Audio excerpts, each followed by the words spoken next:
I landed on your YouTube page, the Numbers Hub, right? All things math and money, which is so cool. The first video I watched was what Steve Jobs knew Mhm. that helped me grow my business.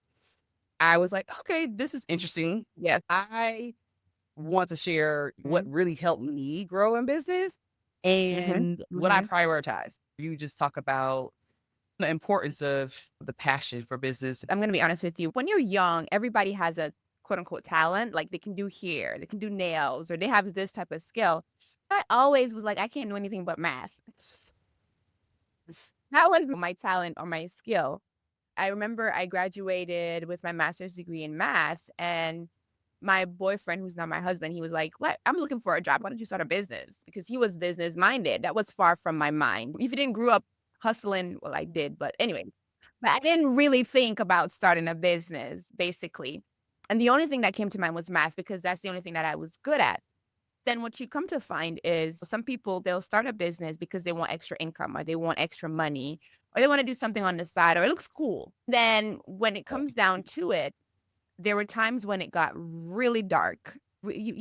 As a business owner, Like, it's for not real. always going up. You have some roller coaster moments where you're at the bottom, like, where is the check coming? Where are the customers? Where's the contract? And you're putting out all of this work. Even in the book, Innovative Secrets of Steve Jobs, I was shocked because a lot of people frown upon using your passion to make money. But if you don't have that passion, Mhm. eventually that business is gonna just fail because if the money doesn't come, if the dark days come, you're gonna just give up, move on, or jump to something else. A lot of people do that. They just jump from one thing to another because there's no passion in it. They don't stick it out. And like you said earlier, they don't plan for the inevitable. So I think for me, if I didn't love math like I do, and if I didn't love the idea of helping others thrive in math, because inevitably my goal is to really bridge the wealth gap. The way it links math and money is we help students get full ride scholarships to universities, right? That's one way people don't see it, but when you graduate debt free, it puts you in a different bracket because now you don't have to worry about debt to income ratio when you're looking for anything, when you have to get a big loan, or you don't have to worry about paying back Uncle Sam, whatever you're owed, or this big chunk coming out of your, because I know, because I have to. And so that's why I go so hard for students and that's why I think you have to have that passion because when everything else fails, if you don't have it, you'll give up and your business won't thrive. I tell people all the time, being in business, if you don't have the wherewithal to Mhm. actually be on a Mhm. roller Yes. coaster, at Oh, yeah. times you're The high and thrill. it feels it's a Yes. thrill, it's amazing. Even Gosh. that, like, going that force feels like, "Oh, yes, I'm it." And then you have your the pit of your stomach, right? Yeah. That's the reality. It's not to scare anyone, it's just that you can thrive in a business as an Mhm. entrepreneur Mhm. with that passion. If you're following your passion, it will always bring Yes. you where you're trying to Mhm. go. It'll bring you the money, it'll bring Mm. you the satisfaction, right? The freedom, all the things that you were looking for if you stay true to Yes. your passion. My passion early on was to Mm. just be an entrepreneur. That Mhm. was it. Mhm. Didn't know that at first. Until I started to Yeah. learn, you watching Oprah, Yes. all the Yes. books, reading all the books and all the things. And when you think about your aha moment, I'm like, wait, I had an aha moment, but then I realized one of the things that she also says, Oprah, is if you really want to know Mhm. what your purpose is, go back and Mm. see what you naturally did I as a haven't child. heard that one. Yeah. Yeah. It's MLG. Because when I start to Mhm. relearn who I was at Wow. 5, 6, 7, 8, 9, Look. I was hustling, okay? 'Cause Uh-huh. I came from a big Mhm. family, Mhm. 9 children from a mom, and then all the neighborhood kids. She's just mom to everyone, Medea's everyone. There was just a lot of kids around, and we weren't fortunate enough to have the financial means to have a lot of Yeah. things, but I had a lot of aspirations. And I was a early on storyteller, creative writer, where I dreamed up and wrote about all things I created the worlds around me of what I was dreaming of. As a child, I was Mm. creating businesses regularly, and some of them are actually Yeah. hilarious. Like, literally. Like, oh, me and my best friend, we Mm. laugh about this stuff all the time. She's like, "Remember when, your sister's cat died, and then you were like, Oh, let's bury wow. the cat." Yeah. Well, we're just being empathetic, so we got a shoebox, Oh, we go in the my. backyard, we have a whole ceremony. Yeah. Heartfelt, right? Soon as it's done, after the whole ordeal, I look at her and I was like, "We should start a business." That's hilarious. We can go around the neighborhood and see if other people need to Oh, bury their wow. That's hilarious. Wow.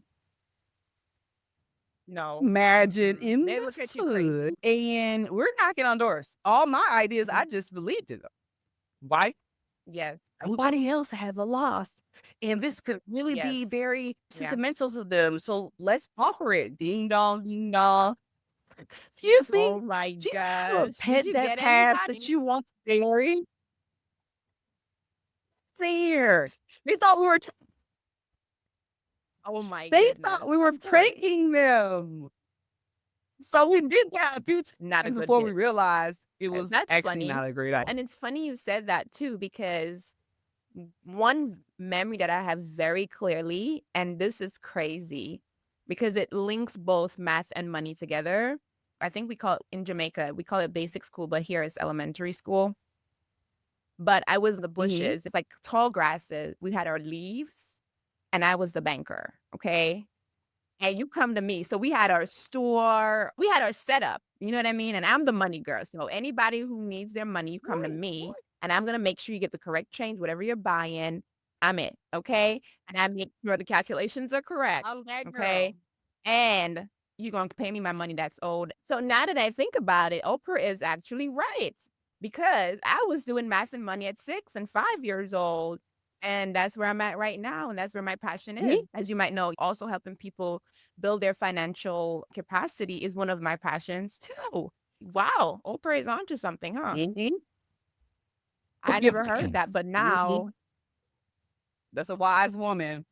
Well, the other part of me as a kid was I was mhm, finding resources to help everybody else. Everybody else was important.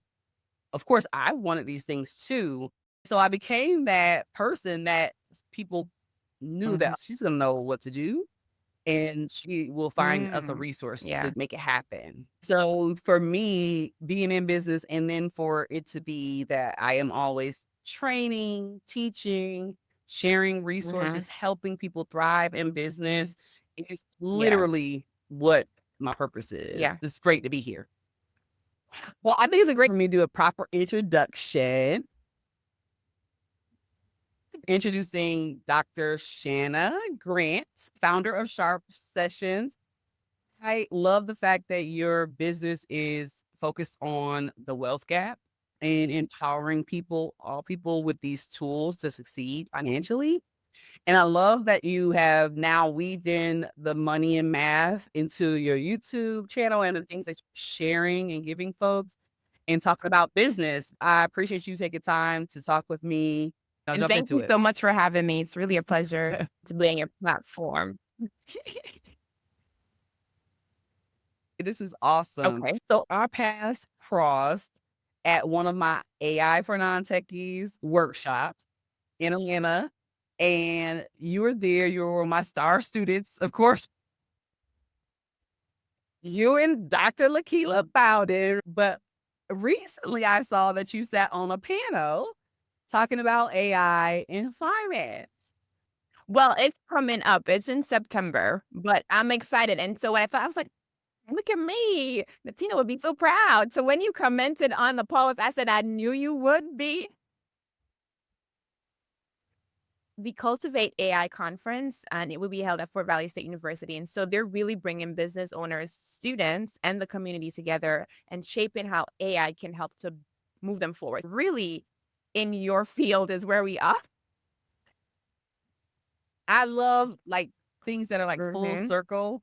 full circle moments because I'm not sure how much were you using 0. AI in before you came to my Well, workshop? actually, no, only chat you 0? everybody I don't know if you count chat G chat GPT.